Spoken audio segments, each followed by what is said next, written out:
बच्चों, online video में आप सभी लोगों का स्वागत है। और पिछला वीडियो आपको मिला होगा जो हम लोगों ने प्रतिबिंब इमेज पे बनाया होगा, और उस वीडियो को अच्छे से देखिएगा। अगर किसी प्रकार का कोई डाउट है तो कमेंट बॉक्स में ज़रूर बताइएगा। आज का जो टॉपिक है वो बहुत ही इम्पोर्टेंट है कॉम्पिटिटिव एग्ज़ाम के लिए भी और 10th और 12th के लिए भी। तो इस वीडियो को ध्यान से देखिएगा और आपके स्क्रीन पर एक इमेज आ रहा होगा, उसे ध्यान से देखिए। ये इमेज जो है इसमें कई चीज़ें हैं, लेकिन हमें जो मेनली फोकस करना है वो मिरर पे करना है, यानी कि दर्पण पे करना है।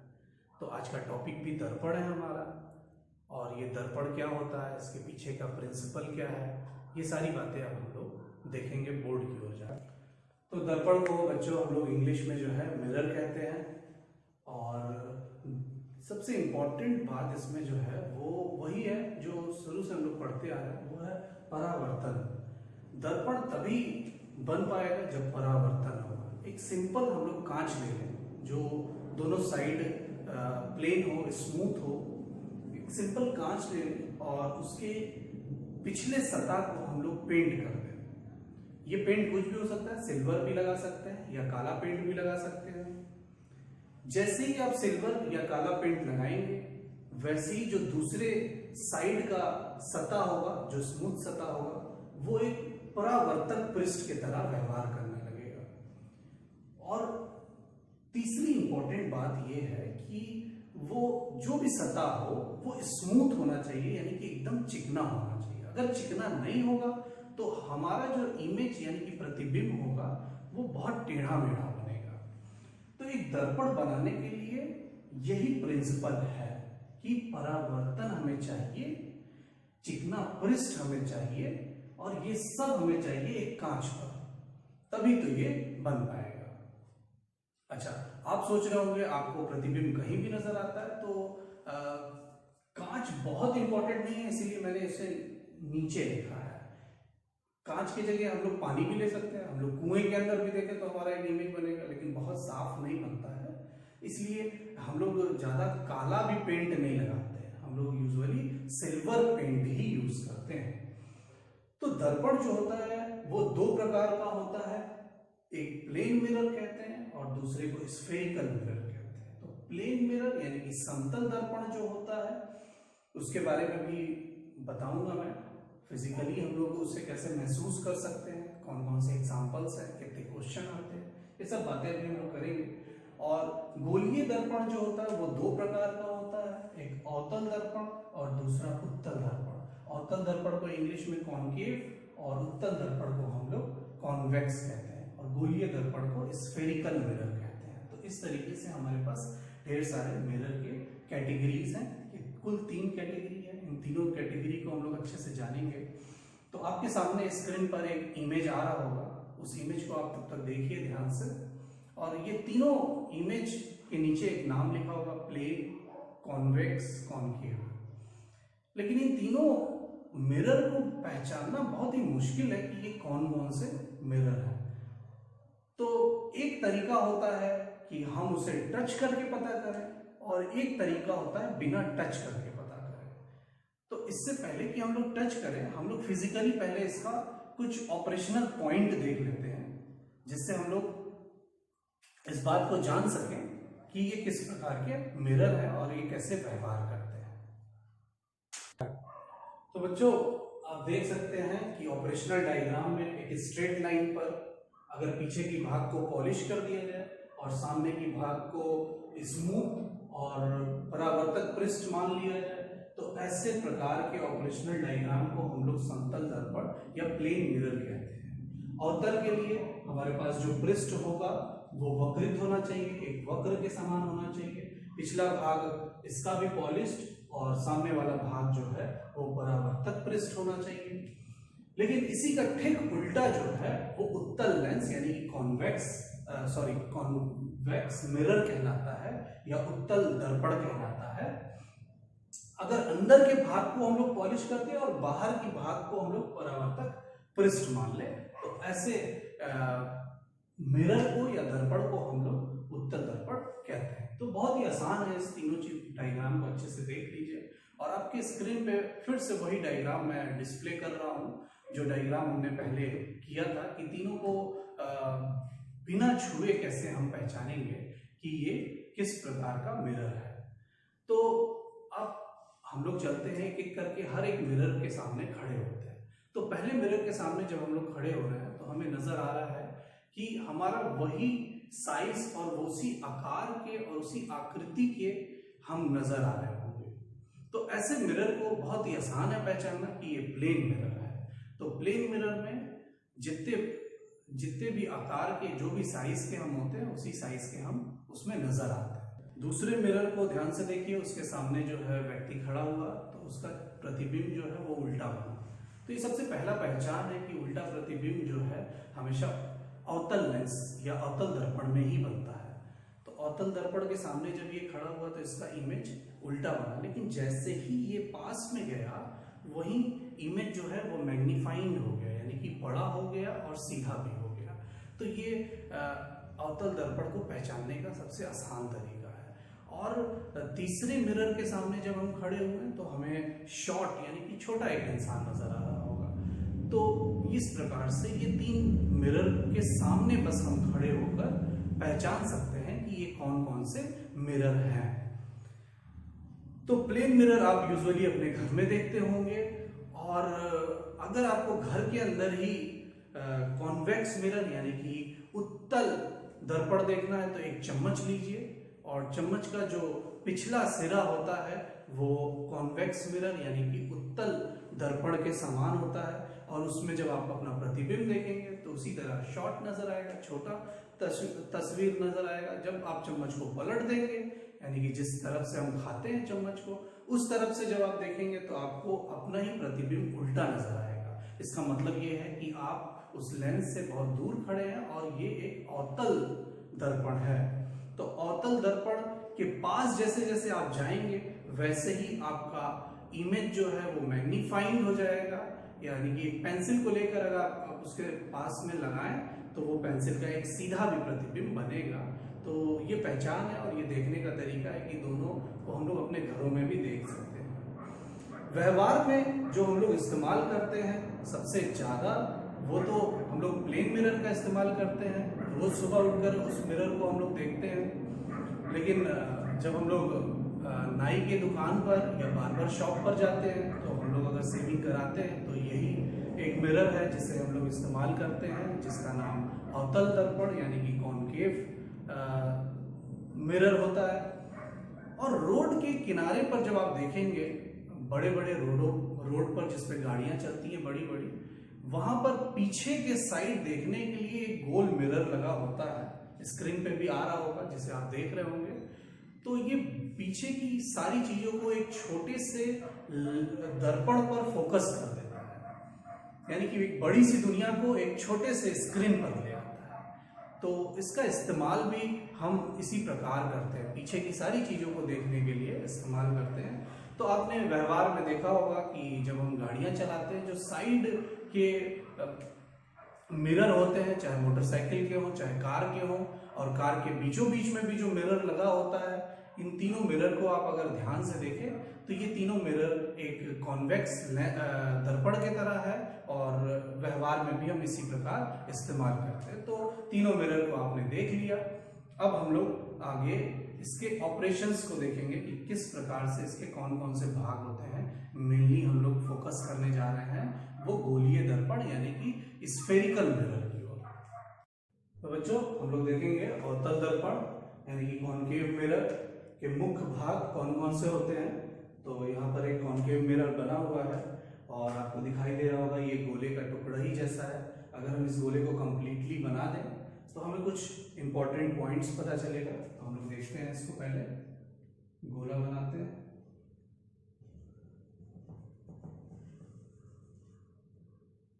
ये लगभग गोले जैसा हमने बना लिया, और इसका जो सेंटर पॉइंट है,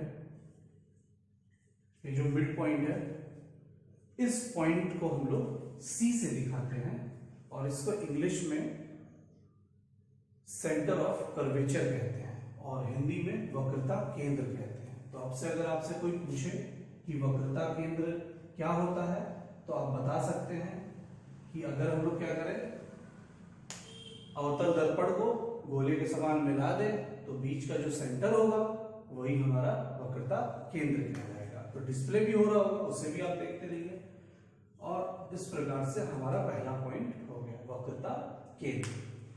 दूसरी बात, अगर हम लोग इस मिरर का नाम M और M डैश रख दें तो M और M डैश का जो मिड पॉइंट होगा वो ध्रुव कहलाएगा, यानी कि पोल कहलाएगा। इसको हम लोग P से दिखाएंगे। ये जो ध्रुव है, इस ध्रुव से सेंटर तक को मिलाने वाली रेखा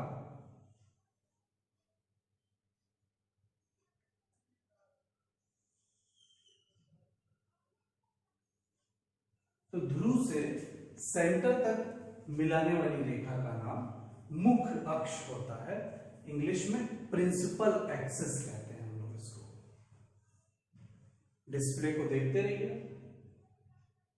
फिर जो P से C तक की दूरी होती है, यानी कि ध्रुव से वक्रता केंद्र तक की दूरी होती है, इसे हम लोग कैपिटल R और इंग्लिश में रेडियस ऑफ कर्वेचर और हिंदी में वक्रता त्रिज्या कहते हैं। और ये जो भाग है जहां पर प्रकाश गिरता है और जहां जहां तक इस पे गिर सकता है, ये पूरे भाग को हम लोग द्वारक कहते हैं, यानी कि द्वार कहते हैं इसे। फोकस केंद्र पर देखें, अगर हम लोग मुख्य अक्ष के समांतर कुछ किरणें इस दर्पण पर इंसिडेंट करें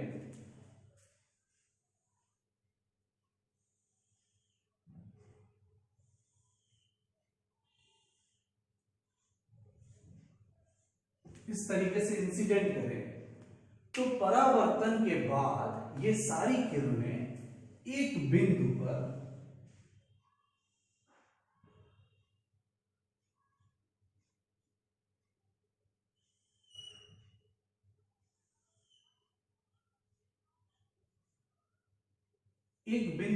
आकर मिलेंगे। इस बिंदु का नाम फोकस केंद्र यानी कि फोकस पॉइंट होगा। और पोल से यानी कि ध्रुव से इस फोकस पॉइंट की दूरी स्मॉल f यानी कि फोकस दूरी हम इसे कहेंगे। तो इस प्रकार हमारा द्वारक, वक्रता केंद्र और फोकस दूरी कंप्लीट होता है। त्रिज्या के बीच में एक रिलेशन होता है, उस फॉर्मूले को हमें याद रखना है न्यूमेरिकल लगाने के लिए। तो small f is equal to r upon 2, यानी कि फोकस दूरी बराबर वक्रता त्रिज्या बटा 2। तो इस प्रकार से हम इन सारे पॉइंट्स को अवतल दर्पण के लिए देख लिए। अब सिमिलरली हम इसे उत्तल दर्पण के लिए देखेंगे। तो बच्चों, अवतल दर्पण यानी कि कॉन्वेक्स मिरर के बारे में भी हम लोग देख लेंगे, मुख्य बिंदुओं को। तो सबसे पहले वक्रता केंद्र, उसी तरीके से हम इसको एक गोला कंप्लीट करें तो उसका जो सेंटर पॉइंट होगा उस गोले का, उस गोले को हम लोग C से और उसे हम लोग वक्रता केंद्र कहेंगे। और इसका नाम फिर से M और M डैश रख दें। तो M और M डैश का मिड पॉइंट जो होगा वो P यानी कि ध्रुव कहलाएगा।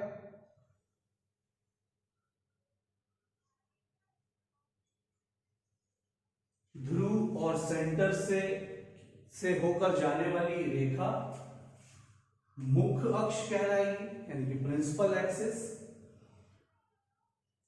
फिर P से C तक की दूरी कैपिटल R यानी कि वक्रता त्रिज्या। और ये जहां जहां पर हमारा प्रकाश पड़ सकता है उसे हम लोग द्वारक कहेंगे। फिर फोकस केंद्र,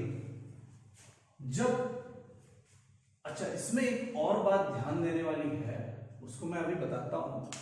तो मुख्य अक्ष से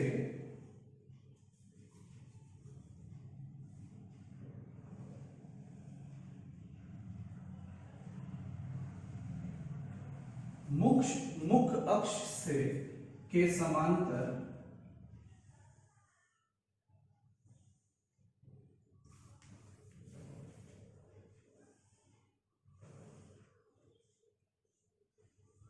जब प्रकाश चलेगी तो इस मिरर से या इस दर्पण से टकराने के बाद, परावर्तन के बाद कह सकते हैं, वो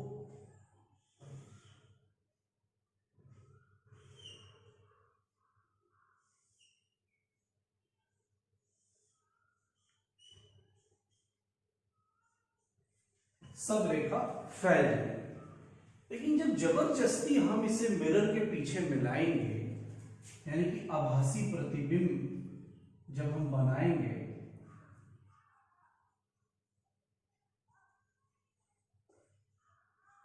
तब हम इसे फोकस केंद्र और इस दूरी को, जो P से F तक की दूरी है, इस दूरी को फोकस दूरी कहेंगे। इसमें बस ध्यान देने वाली बात यह है कि ये फोकस दूरी जो है वो वर्चुअल यानी कि आभासी फोकस दूरी है। तो इस तरीके से इस लेंस के भी ये मुख्य पार्ट है। इनमें एक और बात इंपॉर्टेंट है, जो ये पैरेलल लाइंस हैं, ये समांतर रेखा है, पढ़ने के बाद पहले अवतल लेंस में क्या हुआ, सब के सब एक बिंदु पर केंद्रित हो गए। लेकिन जब उत्तल दर्पण में यही प्रकाश पड़ता है तो सारे के सारे किरणें जो हैं वो फैल जाती हैं। इस बात पे भी हमें ध्यान देना है। और इंपॉर्टेंट पॉइंट आपको पता है, इसे सही नाम तो वर्चुअल फोकस पॉइंट कहना चाहिए या वर्चुअल फोकस लेंथ कहना चाहिए। तो इस तरीके से हमारे सारे मुख्य भाग कंप्लीट होते हैं। बच्चों, इस तरीके से हम लोगों ने जान लिया कि समतल दर्पण में और अवतल दर्पण में और साथ ही साथ उत्तल दर्पण में कौन कौन से मुख्य बिंदु होते हैं, कौन कौन से मुख्य पॉइंट होते हैं। अब जो मैं आपको बताने जा रहा हूँ, इससे आप दूसरा मेथड समझिए कि हम लोग अवतल दर्पण और उत्तल दर्पण कैसे पहचानते हैं, या समतल दर्पण, इसको टचिंग मेथड कहते हैं। इसे हम लोग टच करके पता कर सकते हैं कि कौन सा दर्पण है। तो जब भी आप लैब में जाएंगे तो हमेशा मैं आपको एक दर्पण दूंगा जब आप लाइट का प्रैक्टिकल करेंगे। तो जब भी आप समतल दर्पण को टच करेंगे तो एकदम स्मूथ और प्लेन होगा, और अगर आप उसको किसी फ्लैट सरफेस पे रखते हैं और उसको नचाने की कोशिश करते हैं फ्लैट करके, तो वो कभी भी नचेगा नहीं। लेकिन वही आप दूसरा यानी कि अवतल दर्पण जब लेंगे तो आपको किनारे पर जो है वो मोटा और सेंटर पे जो है वो धसा हुआ नजर आएगा, और जब उसको भी नचाएंगे तो भी वो नहीं नचेगा। लेकिन उसके अपोजिट साइड से जब उसे गोल घुमाने की कोशिश करेंगे तब वो गोल गोल घूमेगा, लेकिन अपोजिट साइड से। इसी प्रकार उत्तल दर्पण की जब हम लोग बात करेंगे तो उत्तल दर्पण जो होता है वो किनारे पर जो होगा दबा हुआ होगा और बीच में जो होगा उसके उभार होगा। तो उसको जब आप एक फ्लैट सरफेस पे रखेंगे और उसे गोल घुमाएंगे तो वो काफ़ी देर तक गोल घूमता रहेगा, और यही तरीका है इसे पहचानने का। तो इस तरीके से हम लोग तीनों दर्पण को लैब में भी और टचिंग मेथड से पहचान सकते हैं, और उसको विदाउट टच मेथड से भी हम उसे पहचान सकते हैं। तो अब हम लोग जो है वो समतल दर्पण की कुछ ऐसे पॉइंट्स के बारे में चर्चा करेंगे जो कॉम्पिटिटिव एग्जाम में ज़्यादा पूछे जाते हैं। तो अब हम लोग बोर्ड पे चलते हैं और एक एक करके समतल दर्पण के गुण पे बातें करेंगे। तो बच्चों, समतल दर्पण के गुण के बारे में, यानी कि प्लेन मिरर की क्या क्या प्रॉपर्टीज होती है उसके बारे में हम लोग चर्चा करेंगे। और याद रखिए, कंपटीशन में ज़्यादा क्वेश्चन इससे पूछे जाते हैं। सबसे पहला जो इसका गुण है वो हम लोग पहले भी बात कर चुके हैं कि जो भी इमेज बनेगा वो वर्चुअल इमेज होगा, यानी कि आभासी प्रतिबिंब होगा। ऐसा महसूस होगा कि वो जो है दर्पण के अंदर है वो प्रतिबिंब, और साथ ही साथ सीधा होगा, कोई भी प्रकार का टेढ़ा मेढ़ा प्रतिबिंब नहीं, लेकिन एकदम स्ट्रेट प्रतिबिंब हमें दिखाई देगा। और जो प्रतिबिंब का आकार होगा वो हूबहू वही होगा जो हमारा आकार होगा या वस्तु का आकार होगा। तो आकार में भी कोई भी बदलाव नहीं आएगा। और तीसरी जो इम्पोर्टेंट बात है, वो जितनी भी दूर हम दर्पण के खड़े रहेंगे उतना ही दूर दर्पण में प्रतिबिंब भी बनेगा। तो बहुत इंपॉर्टेंट पॉइंट है, इससे आप लोग। तो हम लोग एक स्थिर मिरर ले लें, प्लेन मिरर ले लें, स्थिर कर लें उसको, और एक व्यक्ति 2v वेग से मिरर की ओर दौड़ते हुए आए, तो प्रतिबिंब भी जो होगा वो भी 2v वेग से ही पास में आएगा। तो ये बहुत इंपॉर्टेंट है, कॉम्पिटेटिव एग्जाम में जरूर पूछा जाता है किसी ना किसी ऑप्शनल क्वेश्चन में, तो इसे अच्छे से याद रखें। दूसरे डायग्राम में अगर मिरर जो है वो v वेग से गतिमान हो जाए किसी विराम अवस्था में खड़े या स्थिर व्यक्ति की ओर, एक व्यक्ति स्थिर हो और मिरर उसकी ओर दौड़े v वेग से, तो जो प्रतिबिंब होगा वो दुगनी तेजी से उसकी ओर भागेगा। तो अगर हम लोग किसी मिरर के सामने खड़े हो जाते हैं और मिरर हमारे ओर आने लगता है, तो हमारा प्रतिबिंब जो उस पर बनता है वो दुगनी तेजी से हमारी ओर आते नजर आता है और हम डर जाते हैं। इस बात को भी याद रखिए, ये भी क्वेश्चन बनाकर पूछा जा सकता है।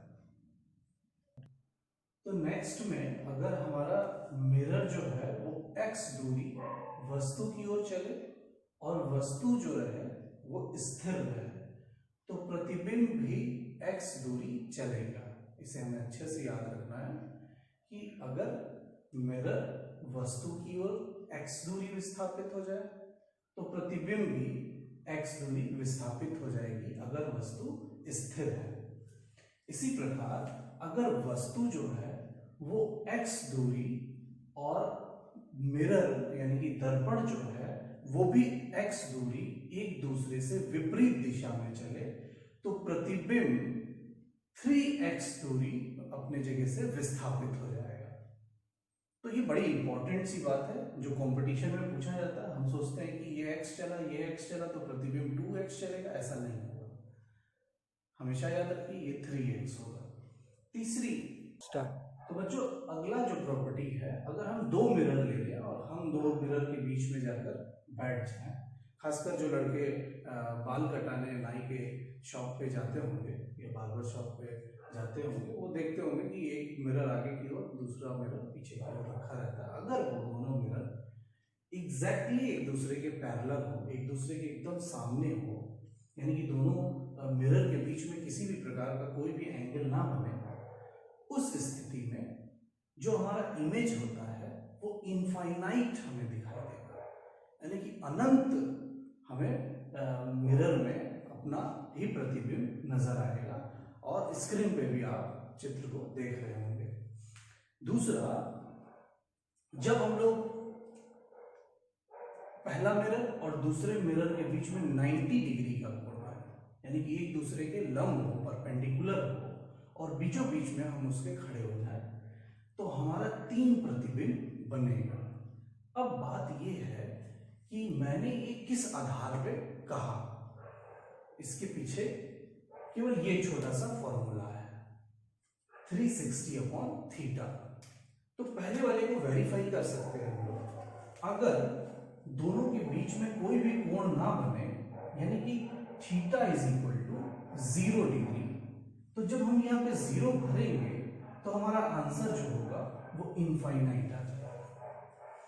और फिर यदि हम लोग 90 डिग्री भरते हैं, 90 डिग्री भरेंगे और थीटा की जगह हम 90 से जब 360 में डिवाइड करेंगे,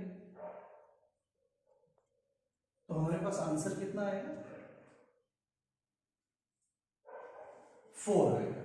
एग्जैक्टली। अब आप सोच रहे होंगे कि आंसर 4 आया लेकिन सर ने बताया 3। तो इस बात को याद रखिए कि कभी भी आंसर इवन नंबर आए तो उसमें से 1 माइनस कर दीजिएगा, इमेज के कंडीशन में याद रखना है। तो आंसर आएगा हमारे पास 3। तो इस बात को याद रखना है कि जब भी हम डिवाइड करें, अगर आंसर हमारे पास इवन नंबर यानी कि सम आता है, तो उसमें से हमेशा एक हम माइनस कर देंगे। अगर दो मिरर एक दूसरे से 60 डिग्री पर हो, उसको भी हम चेक कर सकते हैं इसी फॉर्मूले से, और यहां पे 60 भर लें, टोटल इमेज का जो काउंटिंग होगा वो 6 आ जाएगा, और ये इवन नंबर है, सम संख्या है, तो इसमें से फिर एक घटा दें तो हमारे पास आ जाएगा 5। ये भी आपके स्क्रीन पे इमेज बन रहा हो, सब आप देख सकते हैं। तो इस प्रकार से कॉम्पिटिटिव एग्जाम में पूछा जाता है कि दो मिरर आपस में इस एंगल पे रखे हैं तो इमेज की संख्या बताना। तो इसे आप घर पे बैठकर ढेर सारे प्रैक्टिस प्रॉब्लम कर सकते हैं। तो पार्श्व परिवर्तन ये भी एक बहुत इंपॉर्टेंट गुण है और हमेशा हमें बचपन से हम हमेशा देखते भी आते होंगे कि हम जो मिरर के सामने खड़े होते हैं, उठाते तो हम राइट हैंड है, लेकिन उसमें जो हाथ उठता है वो लेफ्ट हैंड होता है। तो और साथ ही साथ हम किसी लेटर का अगर प्रतिबिंब देखें तो वो हमेशा उल्टा बनता है। इसका एक अच्छा एग्जाम्पल भी है, एम्बुलेंस हमेशा उल्टा लिखा रहता है। तो एम्बुलेंस को उल्टा लिखने का रीजन यही है कि सामने वाला अगर कोई गाड़ी चला रहा है तो हमेशा वो कार चलाते समय उस अपने मिरर में ही देखेगा, और जब भी मिरर में देखेगा तो उसे सीधा दिखाई देगा और वो देख लेगा कि पीछे एक एम्बुलेंस आ रहा है। तो आप इसे अनुभव कर सकते हैं। तो इसे लेटरल इन्वर्जन कहते हैं। तो लेटर का इन्वर्जन, लेटर हमारा उल्टा हो जाए तो इसे हम लोग लेटरल इन्वर्जन कहते हैं, पार्श्व परिवर्तन कहते हैं। तो इस पे बहुत सारे क्वेश्चन पूछे जाते हैं, आईआईटी में भी पूछे जाते हैं। तो अब हम लोग उसे देखेंगे। तो कॉम्पिटिटिव एग्जाम में हमेशा ये क्वेश्चन आते हैं कि एक मिरर के सामने कोई अल्फाबेट लिखा है तो इसका प्रतिबिंब मिरर में कैसा बनेगा। तो ये बनाने का सबसे आसान तरीका आपको मैं बताऊं, हर जगह आप काउंटिंग नंबर लिख लीजिए 1 और इसको डाल दीजिए 2, ये 3, ये हो गया हमारा 4 और ये 5 और ये 6। एक बात हम लोग प्रॉपर्टी में पढ़े थे कि मिरर से जितना दूर होगा उतने ही दूर उसका प्रतिबिंब बनेगा। तो 1 जो होगा उतने ही दूरी पे होगा तो इसको हम लोग 1 लिख देते हैं। 2 भी जो होगा वो मिरर से उतने ही दूर होगा, तो यहाँ से डिस्टेंस ज्यादा है तो इस साइड बनाएंगे 2, और 3 यहाँ आएगा, 4 यहाँ पे आ जाएगा तो ये हमारा 3 हो गया, ये 4 हो गया, और 5 यहाँ पे आएगा और 6 यहाँ पे आ जाएगा। अब इसे हम मिला देंगे तो 1 4 6 जो है आपस में मिला हुआ है, और 5 मिला देते, ये मिला देते, ये मिला देते। तो आपको दिख रहा होगा ये लेटर का इन्वर्जन भी हो गया, और ऐसे क्वेश्चन हमेशा पूछे जाते हैं। तो अब दूसरे क्वेश्चन, तो एक रॉड हमारे सामने इस प्रकार से रखा हो ए बी, तो इसका इमेज कैसा बनेगा इसको भी देख लेते हैं। तो हमें पता है बी का जो डिस्टेंस है वही डिस्टेंस इस साइड भी होगा, तो ये बी हो गया। ए का जो डिस्टेंस है वही डिस्टेंस इधर भी होगा, और दोनों को हम आराम से मिला दें। तो इस तरीके से हमारा ए बी रॉड बन जाएगा। अब तो ये भी क्वेश्चन पूछा जाता है कि एक एरो है जो नॉर्थ ईस्ट डायरेक्शन में है। तो अब देखिए नॉर्थ है और ये ईस्ट है, और इसके बीचों बीच में ये एरो ऐसे बना हुआ है, तो ये जो डायरेक्शन है ये नॉर्थ ईस्ट डायरेक्शन है। कहा जा रहा है कि एरो है जो नॉर्थ ईस्ट डायरेक्शन में है, अगर इसका इमेज बने तो वो किस डायरेक्शन में होगा, तो इसे भी आप पता कर सकते हैं। तो जो ये एरो के ऊपर का है ये मिरर के पास में है, तो आप भी पास में बना लीजिए, और ये जो है वो दूर जा रहा है तो इसे हम लोग दूर बना लेते हैं। तो आप देख सकते हैं जो नॉर्थ ईस्ट में था वो नॉर्थ वेस्ट में हो गया इमेज बनने के बाद। तो अब हम लोग नेक्स्ट एग्जांपल पे जाएंगे।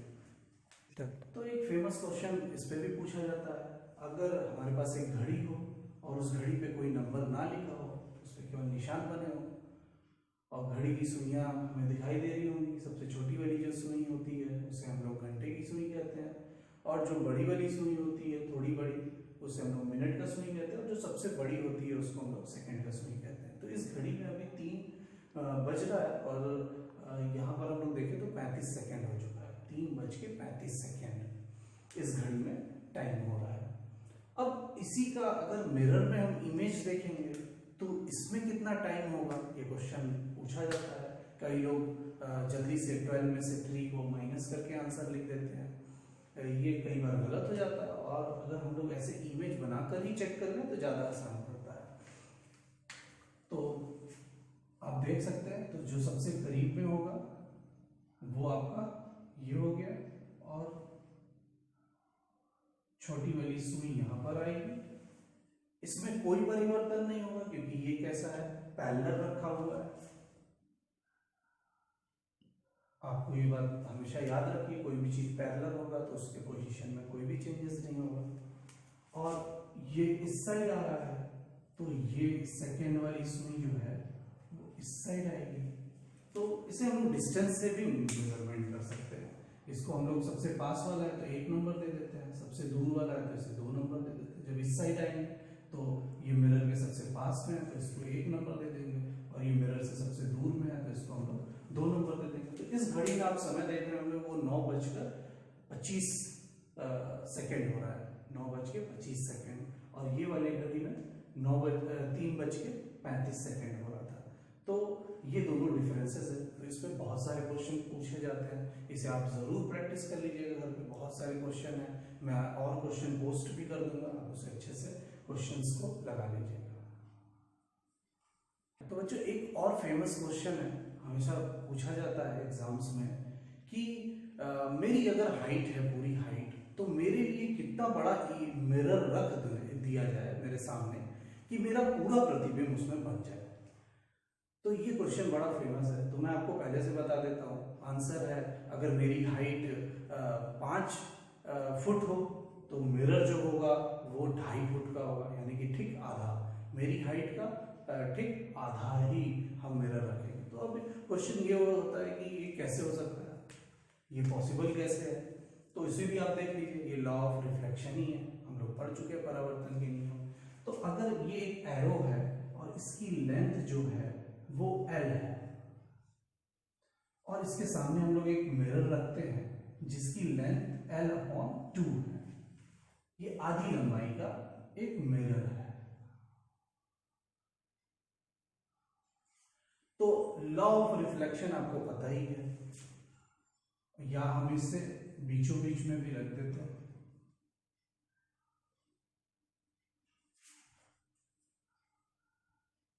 लॉ ऑफ रिफ्लेक्शन में जो नियम था वो आपको पता था कि अगर 60 डिग्री इंसिडेंट होता है तो जो बाहर निकल के आता है, यानी कि परावर्तित होता है जो किरण, वो भी 60 डिग्री ही होता है। तो ये जितनी एंगल से जो एंगल बना रहा होगा ये मिड पॉइंट से, वही एंगल ये भी बनाएगा। यानी कि ये व्यक्ति जिस नजर से दृष्टि डाल रहा होगा उतने ही डिग्री एंगल नीचे भी जा रहा होगा। इस वजह से इसका पूरी बॉडी कवर हो जाती है और उसके लिए केवल हाफ मिरर की जरूरत पड़ती है।